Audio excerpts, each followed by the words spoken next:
Yes, people, welcome to Man Knows Football. You are back here with myself and Eunice right after the shocking result. Can't say I'm too surprised, to be honest with you, but a very shocking result. Tottenham 2, Chelsea 0, a place where we once dubbed 3-point lane, and we turned out a performance that was just disgraceful. It was an eyesore, and once again, a show of naivety, inexperience, and just downright uselessness from the manager today.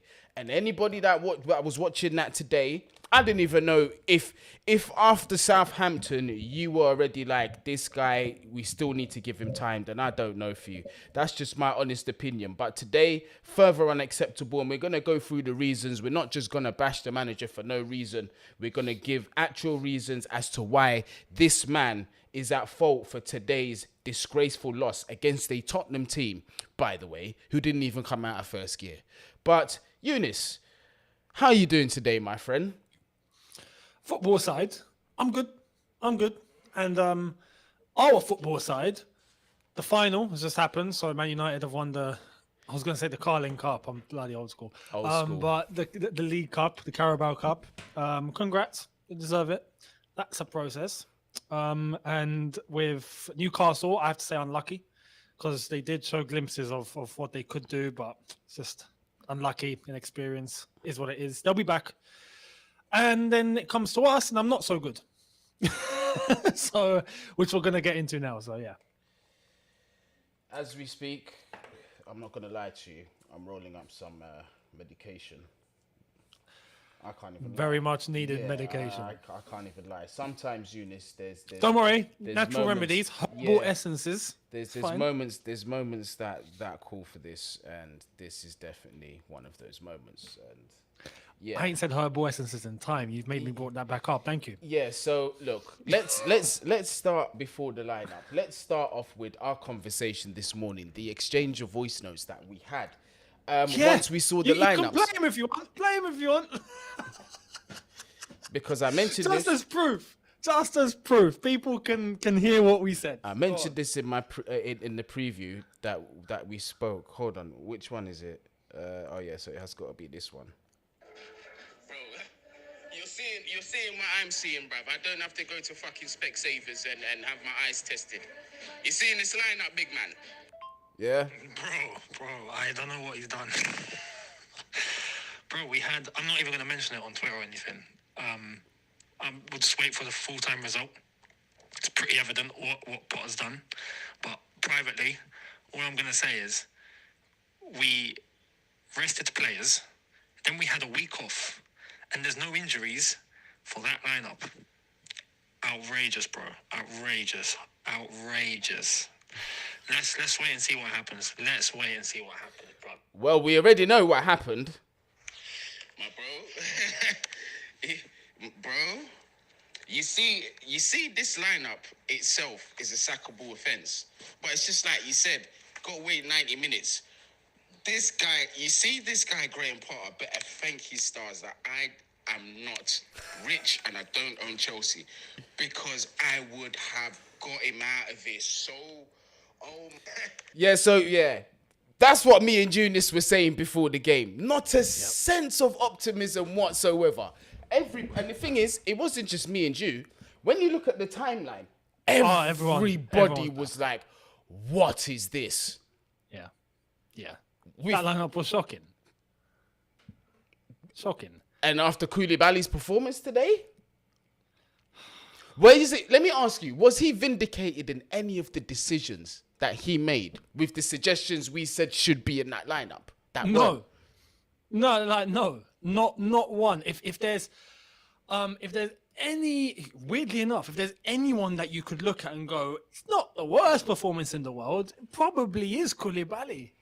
You know, it wasn't good enough, but like I said, I don't have much issue with it being Koulibaly or Loftus-Cheek. I do have an issue with Kai Havertz. But I have more of an issue of it not being Badiashile or Zakaria or Aubameyang. Like, those guys should have been on the pitch. End of. Do you know what I mean? and they weren't, and everything spoke for itself. To be honest, that was inexplicable.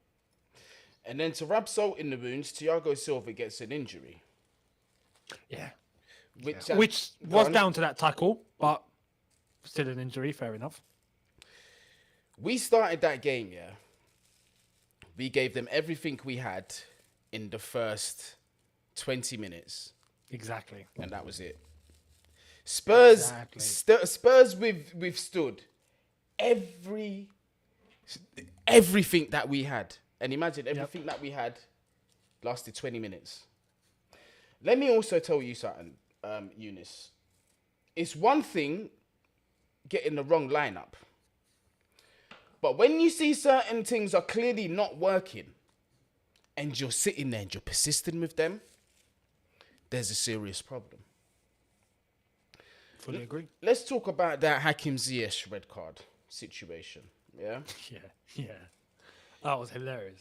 I mean, the referee will say he had a stinker, but I'm at a point where I'm tired of looking at referees and saying, oh, they cost me this, they cost me that. Cool, right? They've got to learn how to do their job.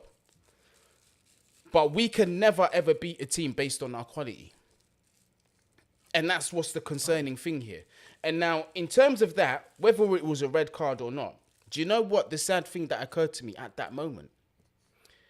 Whether he gets sent off or not, we're not winning this game. No. So he didn't get sent off, and look what happened. Like, we got given a lifeline, and look what happened. And to be honest, when you look at it from that perspective, it's probably best it's that way, because had Ziyech actually got sent off and we'd lost that game, it would have been used as a reason as to why we'd lost the game. Yep. When we all know that's not the genuine reason why we'd lose the game.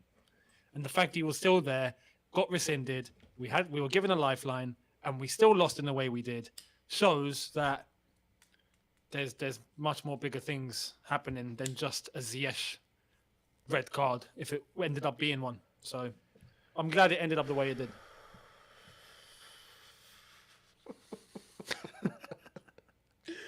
Eunice, sometimes you just have to, you know.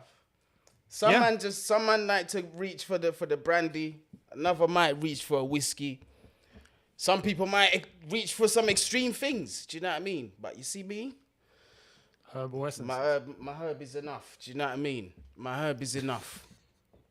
So now that I'm sitting here and I'm comfortable now, and we can have now we can have a proper conversation. Do you know what I mean? All right. So the manager, big up Ethan de Villiers as well, yeah, for putting up this quote, because there's certain things that were said after this game that need to be addressed.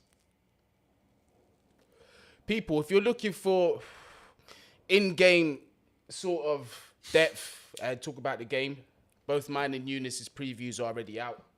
So if you want to see that, make sure you check that after the videos and that. So the point is I don't want to give too much away from Eunice's video in this live. Do you know what I mean? This can be a separate conversation. Oh, feel free. It's fine. Did you see some of the comments that was said? I waited for him. So when the full-time whistle went, normally, like everyone, yourself included, I'm sure, you'd head straight to the setup, get everything ready, start filming. I was like, no, not today. Not today. I'm not moving anywhere. I'm going to wait until I see this guy's face on the screen. I want to hear what he has to say. And I done just that. And I didn't stick around to find out what the press conference said. All I needed to hear was his post-match. Ironically, his post-match press conference was actually even worse than his post-match interview, which I saw, which I ended up seeing after I had filmed. So this quote that's on the screen, for example, yeah, I'm aware of it. And I'm aware of the Arteta one and all of that. And I'm also aware what he said, which I saw in terms of the post-match interview. So, yeah, I couldn't believe what I was hearing. Could not believe what I was hearing. The post-match interview was so vague and bland. It's just, oh, man, this he always comes across as... I don't want to use the word dishonest. I want to use. It's like hearing Michael Owen. I mean that respectfully, but you know when Michael Owen keeps it all vague and it's like, oh, you know, if they had scored one more goal, they would have won the match. Like, Do you know what I mean? That's how Graham Potter speaks. It's just, oh yeah, maybe we weren't tight enough. We come out the second half and they scored the goal, which makes it hard. Well, of course. It's so cringe. It's a man. It's a man that you can see has run out of answers. He's got nothing left. Completely. But he will not. Completely. Today, to be fair on him, was the first time I actually seen him take some kind of responsibility. Some kind, yeah, which he did. But then he countered that immediately with, oh yeah, the players gave everything. So I heard him say, I have to take responsibility and, the results, they're down to me and all of that. Fair enough. And then straight after that, the players, they gave everything. And I'm like, no, come on, relax.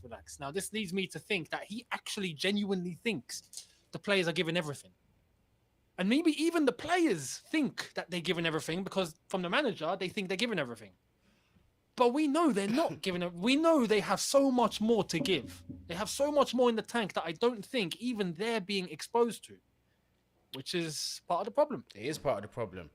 Isaiah Jallo, thank you for the super chat. All the hope I have left for this season is packed in Guni spliff right now. It absolutely is. I'm smoking the rest of Chelsea's season here, as you can clearly see. This is the Stamford Bridge special pack.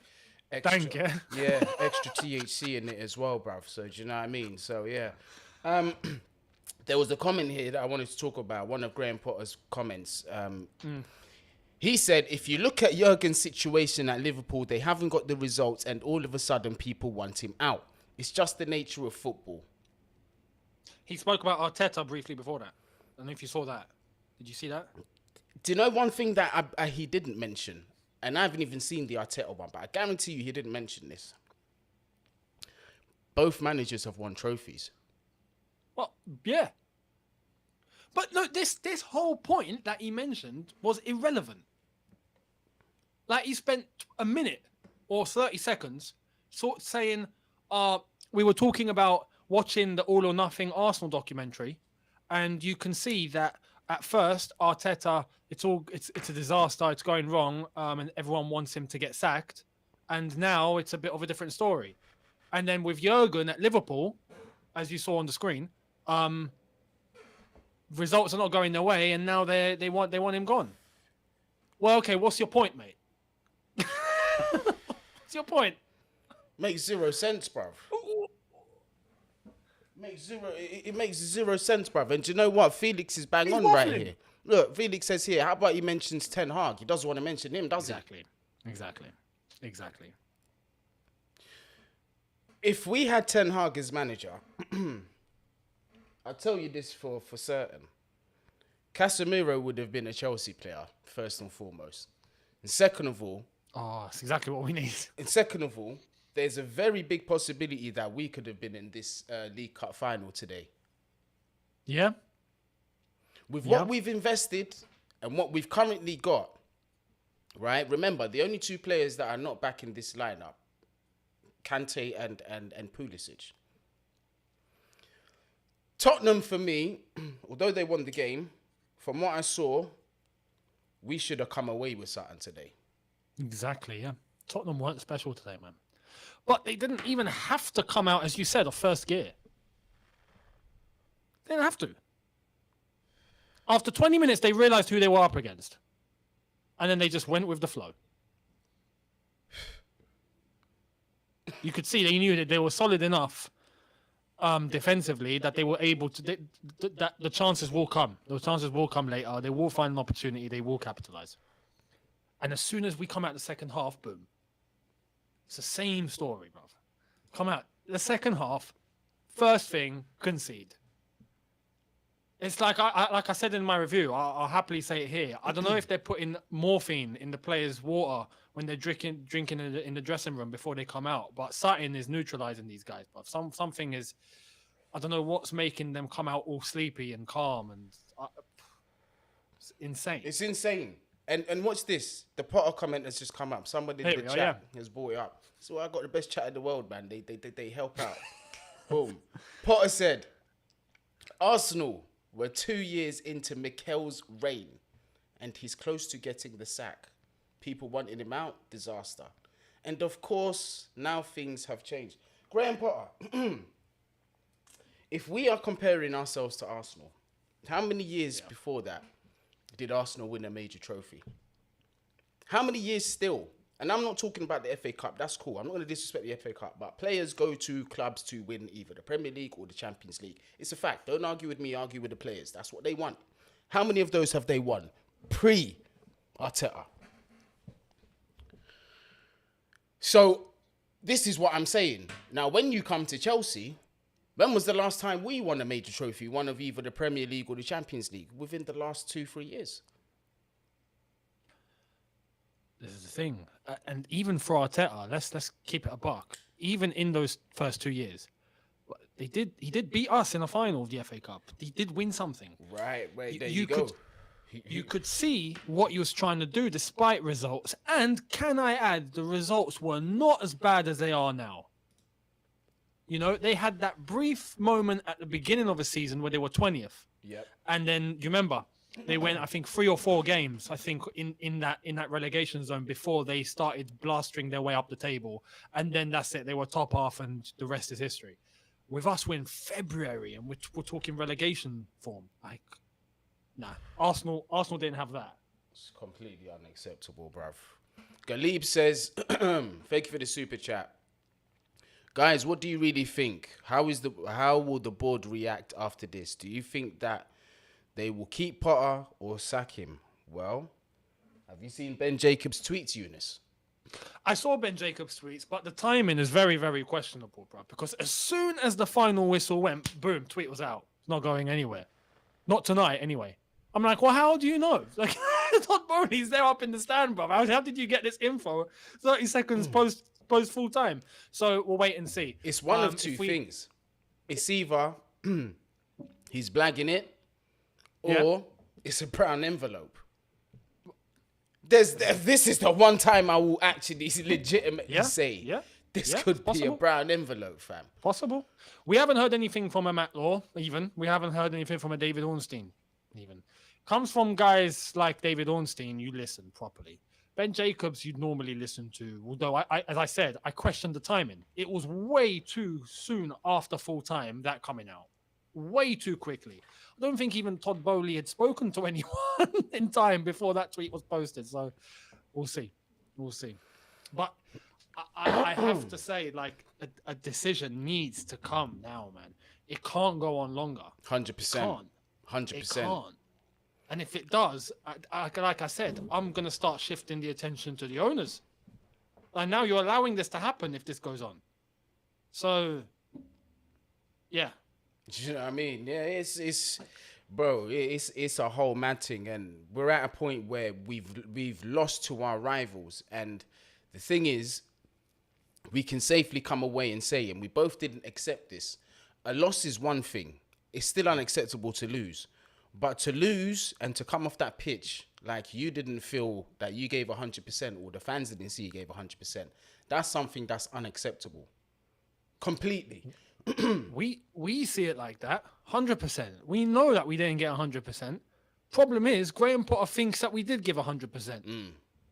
Exactly. The problem is by him saying that or him displaying that to the team probably think that they gave 100%. In their own heads, they think, no, I think we've done enough. Like, no, you didn't. Nowhere near. They're probably not even being told that they're not doing enough. I'm talking to a critical level. It's not even a case of, oh, guys, you're not doing enough. That comes at a point where you've just missed out or you're in the bracket of top 6 and you think you can get top 4 and it's like, come on.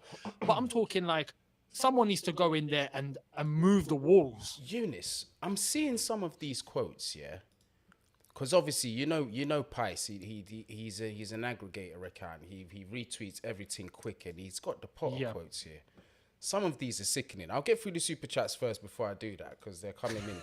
Thank you very much for the super chat, Jacob. Potter should be gone in the morning at the latest. Worst thing about this is I know we'll be here again next weekend saying the same after we lose to Leeds, who have a new manager and just won, and who beat us with their old manager, by the way. But obviously that was under Tommy T. But still, if we're going to lose that under Tommy T, what faith do I have under Graham Potter? Do you know what I mean? So kind of makes sense. It's a whole mad thing. Look, we know he shouldn't have even been in charge today. After Southampton, he should have gone in an ideal world. Do you know what I mean? It's so I don't think anything. Me personally, I still don't think anything's gonna change. I hope it does, but I don't think so. Adrian says Potter is breaking all Chelsea records in a negative way. I'm going to start betting against Chelsea and at least making money. I need to be refunded for this season's jersey I bought, my bro. Listen, yeah, do what you got to do to make that bread back, because you see the way this thing is moving, it's all mad. Yeah, Black Samurai, we just spoke about that. Thank you for that super chat. Ben Jacobs reported he is not getting sacked. Let's go through some of these comments, Eunice. I don't know. You may or may not have heard some of these. So he's tweeted here. Potter says, this is a direct link from Potter. We were talking before the game and watching the All or Nothing Amazon Prime documentary at Arsenal. 2 years into Mikel's reign, and he's close to getting the sack. People are wanting him out, and it's a disaster. Obviously, now things have changed a little bit. If you look at Jurgen's situation at Liverpool, they haven't got the results, and all of a sudden, people want him out. It's just the nature of football. There was also some more quotes as well. I believe I inboxed them to myself as well. Some forward thinking here. But technology, once again, not trying to cooperate with myself. So Fabrizio Romano, this one's from Fabrizio. And Graham Potter says on his future at Chelsea, I haven't done enough at this club to have too much good faith, he said via Simon Johnson from The Sport. My focus is on the next match versus Leeds, and that is what I think about. We need to find a good feeling, a nice game, 3 points. Well, the problem is, mate, is nobody's convinced you're going to get them 3 points. No one's convinced that you're going to get them 3 points, mate. And also, as well, on top of that, Graham Potter is still convinced that he is the right man to take Chelsea forward and to get the points that's needed to improve the club. That's paraphrased, but there are quotes on Twitter that have said that. That's his way of thinking right now. A lot of quotes there to take in. We've already spoke about the Liverpool and I mean the Arteta and Klopp comparison. Yeah. But then everything else, to sit there and say that he feels like he's still the right man for the job and he can get a job done. It's baffling. And obviously he's going to say that because if he were to come out and go, no, I don't think I can do it, well, you're finished. Like immediately. So I get why he's not ever going to say that publicly. But no, that's not serious. It's not serious. And the fact that what I didn't understand is when he turned around and said the response this week was fantastic in terms of training. And we haven't managed to transfer that onto the pitch, and it's frustrating. It's frustrating. Whose job is that? Mental. I've been really encouraged by the positive signs that I've seen at training, so I'm convinced. And what training? We had 2 days off. Exactly. They weren't even there. They had 3 days off. And then one day was a day of no full training. And that was our prep for Tottenham, and then we played the way that we did. And we had a week off. And we had a week off. And we had players back, including the ones that were rested. And we have new players that we had signed who have already played a few games now and are meant to be getting into a rhythm. And we're performing like that. And this is meant to be a reaction of the Southampton game. And this is what we get. And that's, oh no, but we trained well. I feel insulted. And Chris C actually brought up a very good point. How long will it take until people start questioning what Boehly is doing? Now, here's the thing, is I have got to delegate blame to where it deserves to go. Now, in terms of where the buck stops and starts with Boehly, obviously, yes, he's the owner. But in terms of this specific isolated situation, the mistake that Todd Boehly made is 1, sacking Tuchel when he did. 2, making the appointment without Vivell and Paul Winstanley present. And 3, not accepting the loss and getting rid of this manager. Those are the 3 things that he's doing wrong, in my opinion. Can we accept it's a mistake? It was a knee-jerk reaction for what we're seeing it for. Since it's his first time, if he pulls the plug now, maybe we can look back on this and say, oh, remember that good escape because the manager actually swallowed his pride and he dealt with it. There's still time to do that. Now, people will say things like, there's nobody out there available. But how about this idea? Go back to the old school 18-month contract if the man that you really want isn't available right now. And if we're talking about Hansi Flick, get somebody in temporarily. Because we're at a stage where we need the ship steadied, bruv. Bro, this is it. And I'm convinced. History backs this up. I'm convinced if we can't go for someone now, right, and we have to wait till the summer, get an interim in, bro. I guarantee, even with an interim, that relief or that little buzz that gets injected into the team for the little time that we have left of the season will get us over the line till May. Just till May. Mm-hmm. And then from that point, we can think about getting someone in time for pre-season.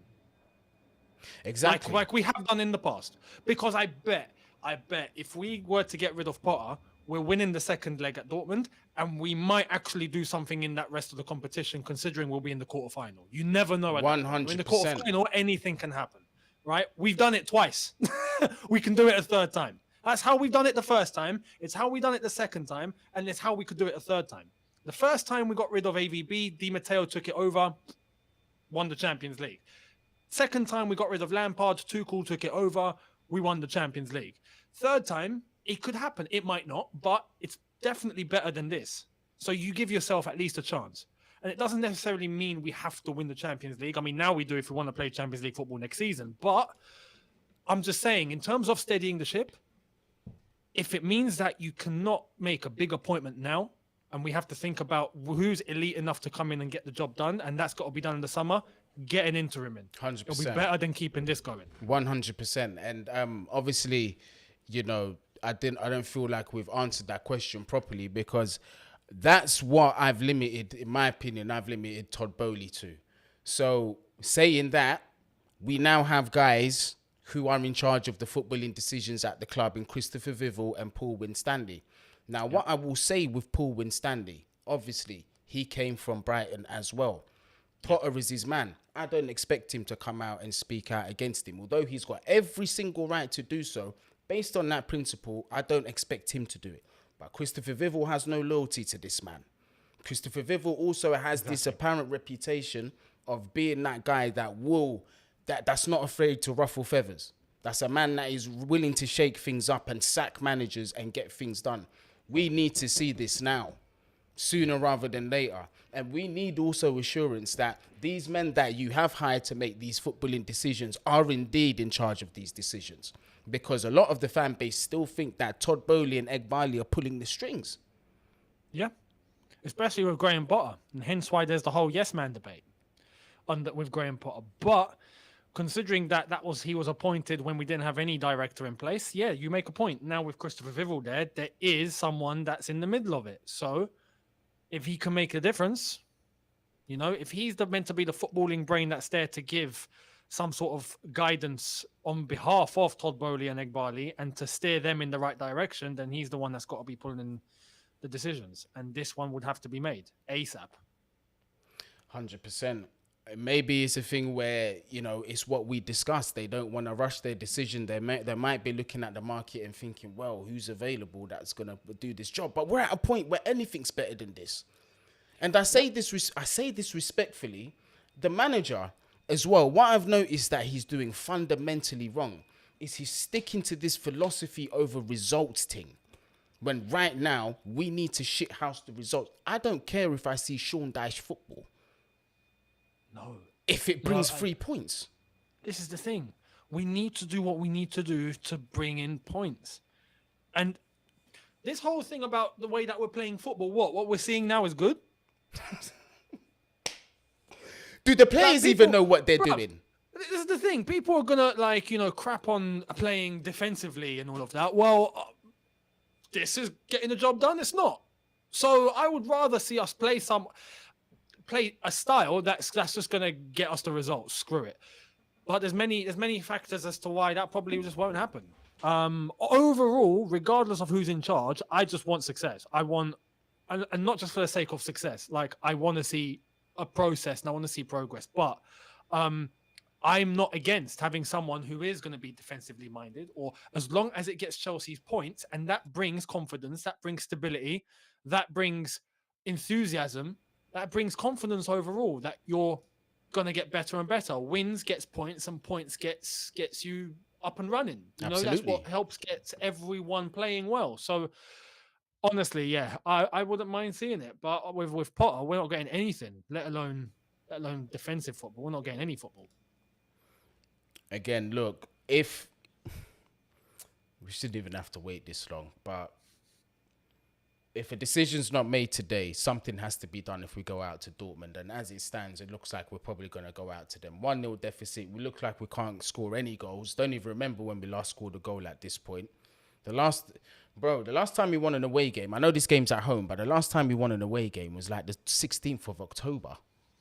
Oh, yeah, I know. It's been ages since we won an away game. And apparently we've won one game this calendar year, 2023, and that was against Crystal Palace. The last one was against Bournemouth. I think it was on Boxing Day or just before the new year. And the problem isn't even about home or away, because our home form is dreadful too. The only thing is that the 2 wins that we do have in those 16 games are home games, if I'm not mistaken. One of them is for sure. We beat Palace, but that's it. So the home form is just as bad. It's just as bad. And if anything, right now, you don't want to be playing at home. No, definitely not. You definitely don't. Southampton happened. Then today happened away. Then we got Leeds at home. Is that at home? Yeah, it's at home. Wait, we're playing Leeds at home. Let me double check. I'm pretty sure we're playing Leeds at home. We lost to them away at Ellen Road, didn't we? Someone in the chat's going to let us know anyway. I've got it. You got it? We played them already at Ellen Road, so we're going to be at home. We did. We played them at Ellen Road. We lost 2-0, I think. Was it? Or 2-0, 3-1? Or 3-1 or something? Yeah, Rodrigo, Tyler Adams. Yeah, we're playing at home. Battered us that game. Yeah, there we are. Battered us that game. So we got to play them at home, mate. And then we got to play Dortmund at home. And Leeds are going to be up for it as well. 100%. Leeds will be a problem. But, and they got a new manager. And they look all right. The way they beat Southampton yesterday, they're steering their ship, because they're fighting for relegation. Well, they've got physical players. They've got players that can run for days. But they don't do it often because they probably can't. But when they play against us, we lost 3-0. Mad thing. Yeah, we lost 3-0. Exeter 1985 says, my concern is what manager will come to Chelsea if Boehly just wants a yes man who follows his instructions. This is the problem because, at first I was thinking Todd Boehly, the new owners, right? Especially after the way they sacked Tuchel, I was like, yo, these guys might be ruthless. And if they are, fair enough. But if they've hired Potter because he is also a yes man, right? Then the managers we actually need to get this team going won't be hired. Like this right now, I don't question how these players play their football. I think there's a lot of technical players there and players that can play really, really well. Yeah. But there's players that need to be given a massive sense of mentality, a massive sense of realism of what they can do, what they can achieve, and to be pushed to such an extent that they've not been pushed to before, where they start discovering potential they didn't know they had. Right? Mentally, in terms of the whole mentality, it needs to be brought back to a level at Chelsea that it once was at. And when you're looking at the managers that can do that, those are the tough managers. Those are the managers that are not going to be very nice to you. Exactly. That is what this team is shouting for. But those managers will tell you exactly what they think and how it is. So if we are after a yes man, it's not going to be them. It's not going to be them. So that's what makes me scared. But you see, what gives me slight optimism is, by all accounts, what I do see of Vivell is that man isn't a yes man. From all accounts that I've seen. But he still has to show it here at Chelsea. Do you know what I mean? So that's the only thing that gives me faith that he's not necessarily just looking for the yes man. Obviously, I still think that there's some substance behind the Hansi Flick situation. I think they're really just looking at the situation for what it is and whether a deal can be done. And if that's the case, then that's encouraging, because Hansi Flick himself is not a yes man. He does things to his standard, and he expects no less. Go on. There was, I don't know if you saw there was someone that was from Saudi media, on Twitter, and he put how this can't continue. Potter needs to go, and now everyone's like, oh man, if we had Saudi media in charge, this wouldn't be a problem. So it's just it's insane the way that things can work out, but. Yeah, it's not a good look. Julius says, I can't believe we didn't have a contingency plan when we appointed a manager like Potter with no pedigree, and that is risky. Any risk needs a plan B. Well, I'll tell you this. The plan B should really be in the contract. That should be the first plan B. And we've just got to hope that it's there, because if it's not, and we're going to have to hold a 60 million loss, this man is not going anywhere anytime soon. But the news, like we said, that's come out. It has been encouraging, innit? So, like, let's hope for the best. Let's definitely hope for the best. Felix says, how bad is it going to get once we lose to Dortmund if he's still here? Players won't have nothing to play for. Like after Real Madrid last season, it'll be a relegation battle. Felix, I honestly, the board will be under so much pressure, especially if we don't get a win before then. And I still can't see where the win's coming from. I'm not even confident that we're going to beat Leeds. This is the thing. Prior to Southampton, we were saying, oh no, this game's a must win. Oh no, it can't go on. This game's a must win. And then we don't win. And then some people are like, okay, that's it. And then you get some are like, okay, but Spurs is a must win. It can't go on, but Spurs is a must win. And then we get to Spurs and we lose. And now we're talking about Leeds. Oh no, Leeds is a must win. Like, no, that's it. It's done. It's done. He needs to go. It's done. It's finished. There's no more. We could win 4-0 against Leeds. I'm sorry, it's done. We can't keep pushing the goalposts every single game and just go, oh no, but this one's a must win, or this one. No, it's over. It's over. This is where I'm, like I've said, because the way that I see it, I think if we were to stick, bruv, we're getting knocked out against Dortmund.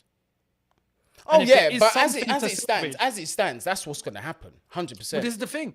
But if there is something to salvage, like I believe there is, you get rid of Potter. I think we beat Dortmund. And that's where you never know what can happen. Like, you never know. If we have a bounce and we beat Dortmund, we're in a quarterfinal and things automatically change. With these new players and some of the players that we've had back, and Kante will be back and whatnot, you never know. So I would rather pull the trigger now than wait until when that damage is done, because once that damage is done, it's too late. And I have concerns when Kante comes back as well. We're going to talk about that in a minute. Yeah. But Mr. Joe King, the man with the punchlines, he says Flick is not available, FF. Oh, yeah, he's not. Technically, he's not. Yeah, I know he's not, but you must have joined the stream late, because we did say if Flick is not available and that's who they want, then hire somebody on an 18-month or something contract. So we have that option if he does become available after the Euros or whatever competition that he's in. You get me? So you can safeguard your way. There's ways to wait for your first choice managers. Just give the next one a contract where it's not too long and we don't have to overcommit to this manager. It's not that difficult. We've done it before in our past. I understand fully that, Potter's not here for the short-term thing. None of us are. But again, it's a decision that we can't be rushed, clearly. But we got to do something better than this. We need something way better than this. I wanted to ask you something as well, Eunice, yeah? Yeah. You see, when Zakaria came on, although I felt that he should have started the game anyway, but when he came on, why was he more advanced in that midfield than Enzo Fernandez? I don't know.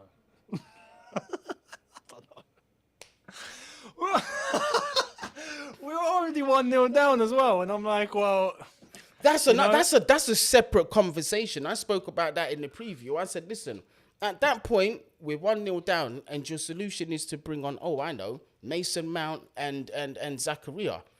One of them should have been starting the game. So too little, too late for that. And the other one you're bringing on ahead of Mudryk or even Aubameyang with Kai Havertz still on the pitch. When we're chasing a goal.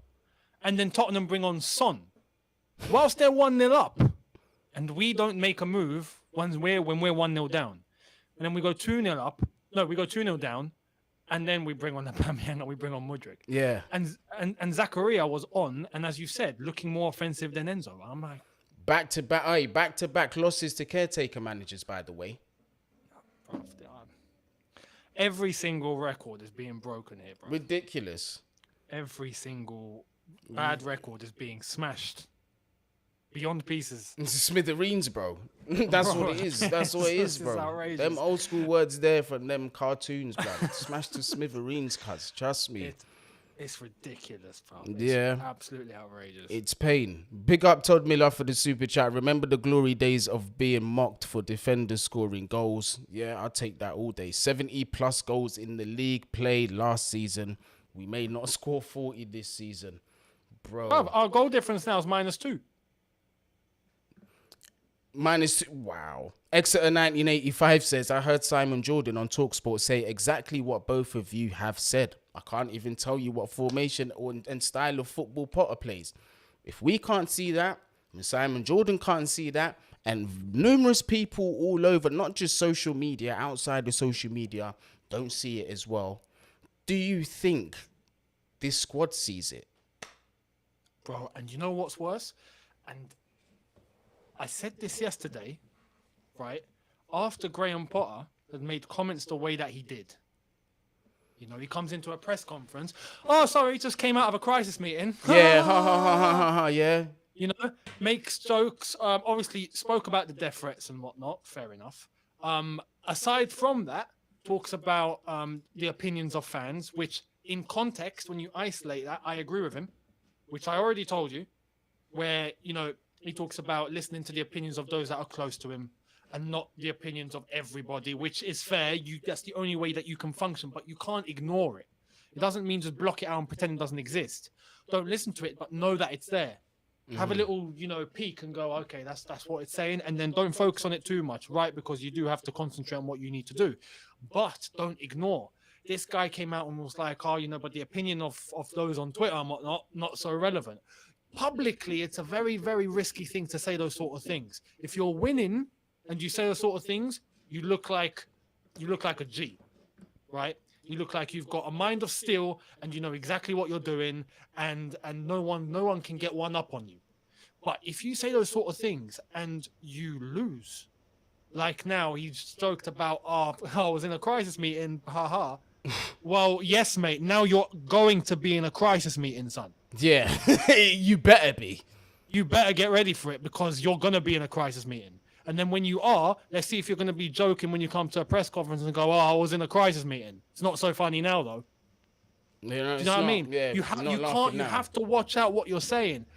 Unless he genuinely believes, or he's already been confirmed, that he's not going anywhere. We could end up relegated and he's not going anywhere and he's got that security, then that's just outrageous. That's criminal. So yeah, it's not looking good. Hey, people, smash the like button. I'm not sure how many people are in the building. I can't see from here. It says 901 on my thing backstage. So let's try and get us up to 600 likes minimum, man. Smash that thumbs up. I don't really ask for it. I just let the thing roll more times out of 10 when we do the lives, because the conversations, I don't like to break them up for this. But I've got to ask you to smash up them likes. Also, we're on that road to 20k as well, so subscribe to the channel if you are new. We just bust 16k last week, so thank you very much for that. Let's get it up to 17 now. Also, thank you for the super chats. If you want to support the channel, there's that option. There's also the membership button. Big up to all the members as well, you get me. But Eunice, what have you got coming up on your platform, or what have you already got up that you would like the people to see? So there's the review from earlier on, which is already up. So do check that out if you haven't already, into detail of everything. And at the same time, tomorrow is going to be, I think, more in-depth conversation about this from the fallout of it all. There is a collab with George, so GBFC, that's going to be coming on Tuesday. And yeah, apart from that, we just see what happens, and we hope to see a club statement very, very shortly. And if we don't, there's going to be, I don't even know what there is going to be. We've not been in the situation before. One thing I do want to say is it's okay to say that you were wrong. It's okay for Todd and them lot to come out and make the decision and just show that, yeah, this appointment was wrong. I'll tell you why it's okay, because Roman did it numerous times. When Roman made an appointment and it didn't work, 6 months down the line, see you later, mate, you're gone. What's that telling you? It's telling you that my hire in the first place was wrong. I shouldn't have got you. Yeah, exactly. But everyone moved with it because it was the right decision. Roman knew when to bite the bullet, fam. That's the thing, and he's got to know. Also, Eunice, I've got something I've got to say, man. I've been bigging up this chat for like, I don't know how long. And imagine 903 watching and only 160 likes. Am I a mug? Do I have mug written in front of me? Do I look like you can get a kettle and just pour your hot water in there in the tea bag? Am I that guy?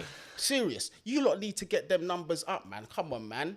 Come on, let's get them likes up. It don't cost you nothing. Smash that thumbs up. Go down and click that button. You get me? Just smash that thumbs up. Mark Neighbour as well. Thank you for the super chat. The squad has more players now than I had hot dinners. Facts. No other team buys like this. It is not gelling at all. So silly on so many levels. And that's another thing that we forgot to say is Arteta and Jurgen Klopp didn't have 600 million to spend in their first season. I don't even think Arteta spent 600 million up until now.